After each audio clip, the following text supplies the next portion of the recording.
Sergeant. On Tuesday, he talked about the robots used for underground surveillance and fact-gathering at the World Trade Center site. The DDC, the Department of Design and Construction for the City of New York, needs to inspect the slurry wall here at the World Trade Center complex to ensure that its integrity is intact so that the sea does not come in and flood this. So we're sending down a small robot down the side of the slurry wall to inspect it. Lower it right against this wall all the way down. Now, do not put it in that shapeshifter form. Keep it flat on the ground.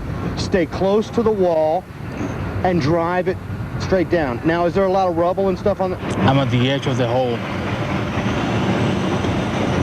Is it difficult to drive it in this sort of scenario? Have you dealt with anything like this before? It is difficult because the size of it, it is not too big.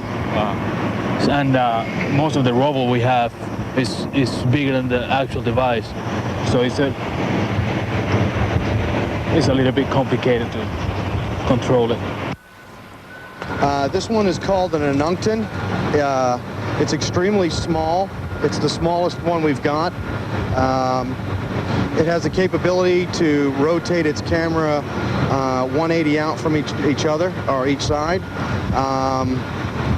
It's very, very small. It can fit, it's about the size of a large book, probably about 6 inches by 12 inches long.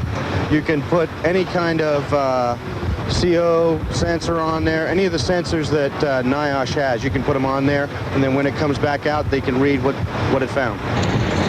The couple different types of robot we have, we've already showed you the Anuncton robot that's very small. Excuse me. This is called the Solem, made by Foster Miller. If the hole we're going through is big enough, we try to use this robot the most. It has the best capabilities of all the robots as far as maneuverability. You have a low light camera on board. It's waterproof, so you don't have to worry about that. Plus, you can mount a lot of sensors on it, you know, for oxygen depletion to chemicals, you name it. On this one, it has a lot of capabilities. Also, it's tethered, and the tether is extremely strong, so you can lift the robot, hang it, and drop it down in a hole, and from there it can go. It's an 100 feet cable. You can add more cable to it or take away from it. It's up to you. The next robot we have is the Talon. It weighs about 70 pounds. The Solem weighs about 30 pounds. The Talon is a little bit bigger. It's great for driving on the pile or going down walkways and stairwells, which we have done already here at the World Trade Center. It's extremely rugged. It also, if you need to take it to a place that is hard to get to, there's pin and disconnects on the inside, and you can fit it in and break it down and put it in a rucksack, in 2 rucksacks, and take it where you need to go. If you need to retrieve stuff, pick stuff up, or say move a sensor or a thermal sensor in this case down into a basement area to know where the fire's moving or anything like that, you can use this to do it.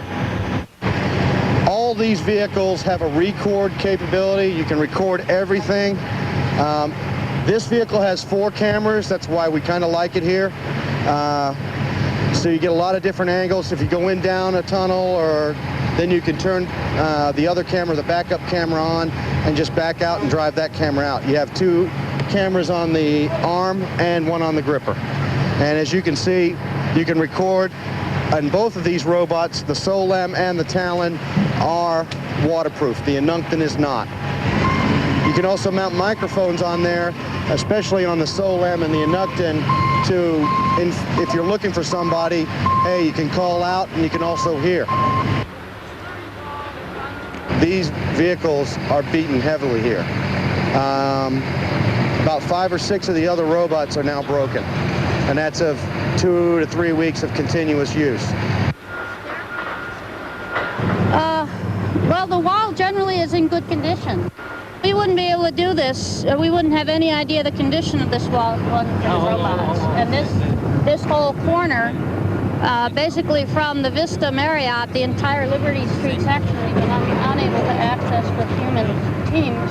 So the robot, although it's not the best of situations gives us a lot better information than we would have without it, which is, in this condition, critical.